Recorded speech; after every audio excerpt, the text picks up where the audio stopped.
ketaatan dan ketundukannya mutlak. Ketaatan dan ketundukannya mutlak. Tidak ada pengecualian, mutlak, tunduk. Apapun yang dikatakan, iya. Apapun yang dilarang, iya, mutlak.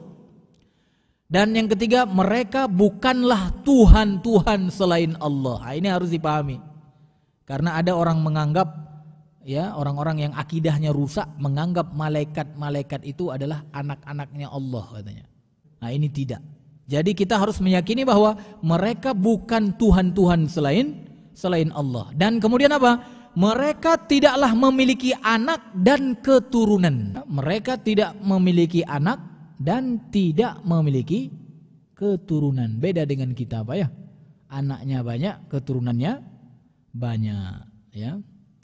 Dan kemudian juga malaikat dengan alam dan manusia punya hubungan. Nah, dengan alam dan manusia punya hubungan. Ya, jadi kita bisa berhubungan dengan malaikat. Cuma bukan berhubungan ya seperti dengan teman-teman kita. Yang pertama apa? Bagian dari bentuk ibadah dan ketaatan mereka para malaikat kepada Allah. Ya, yang kedua mereka memelihara alam dan seisinya untuk membantu manusia. Jadi malaikat itu ikut andil di dalam memelihara alam, Pak. Nanti kalau mau lihat dalilnya bisa buka ya Al-Qur'an ayat 3 surat 31 ya ayat 20. Jadi mereka ikut andil memelihara alam. Yang ketiga apa? Membahagiakan manusia. Mereka bisa membahagiakan kita manusia, Pak. Masya Allah. Membantu manusia dalam beribadah kepada Allah. Ya, membantu mereka dalam memilih petunjuk dan kesolehan, menjauhkan mereka dari kejahatan, kerusakan dan kesesatan. Makanya kalau ada bisikan-bisikan baik itu, Pak, bisa jadi itu bisikan dari para malaikat untuk membantu kita taat kepada Allah. Tapi kalau setan mustahil membisiki yang baik-baik, ya. Kemudian apa? Mendoakan dan memohon ampun bagi orang-orang yang beriman. Jadi para malaikat itu bisa mendoakan kita, Pak. Ya, cuma ada syarat, Pak, ada syarat.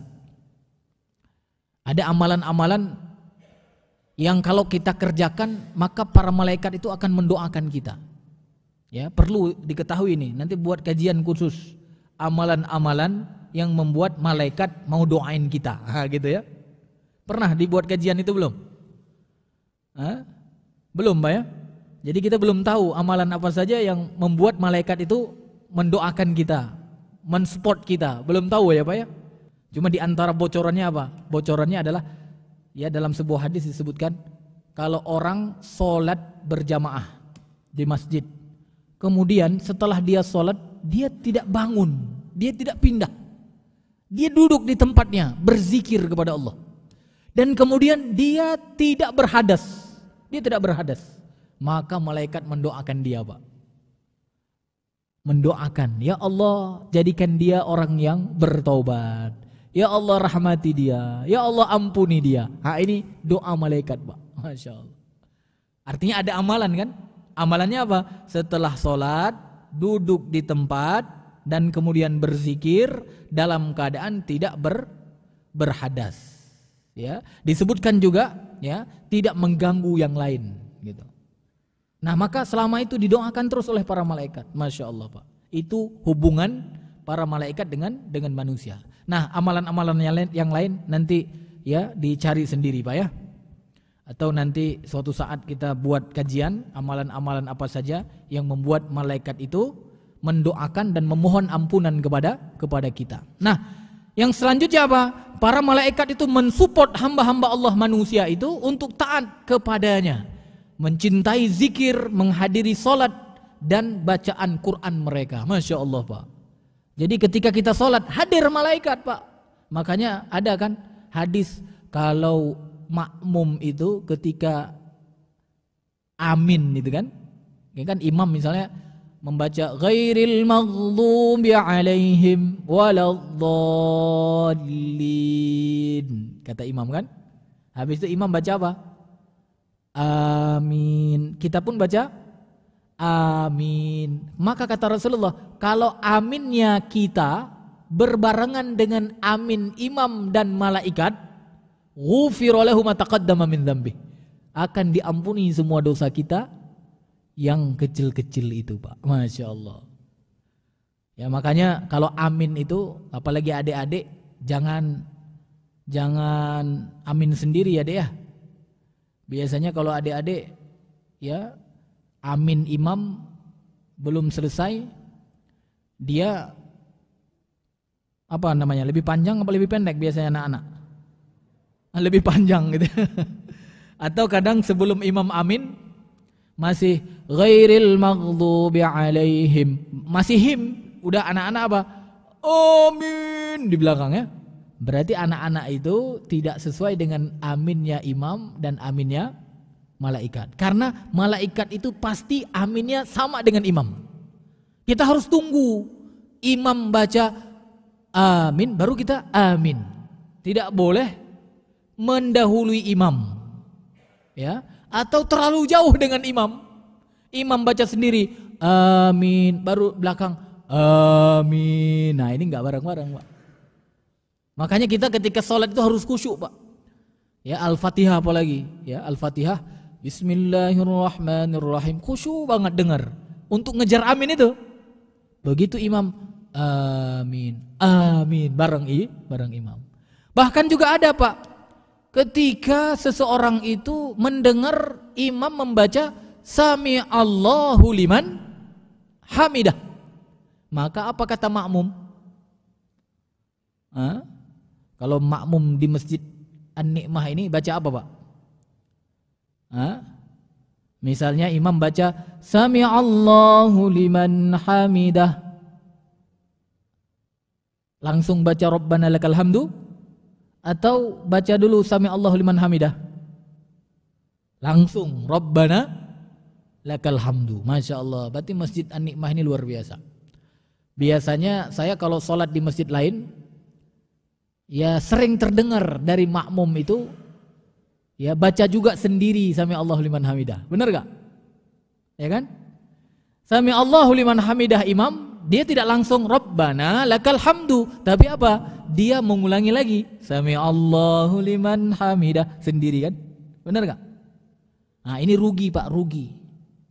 Karena ada hadis.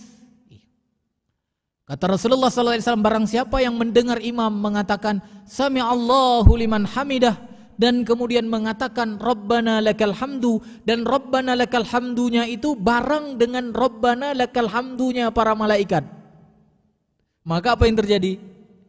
Kalau bareng Rabbana lakal hamdunya dengan Rabbana lakal hamdu malaikat, ghufira lahu ma taqaddama min dzambi, diampuni dosanya yang telah lalu. Masya Allah, Pak.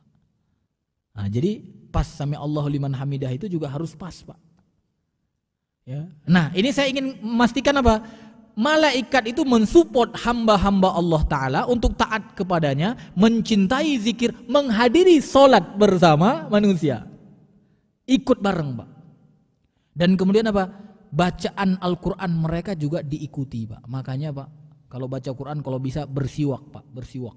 Bersih mulutnya. Kenapa, Pak?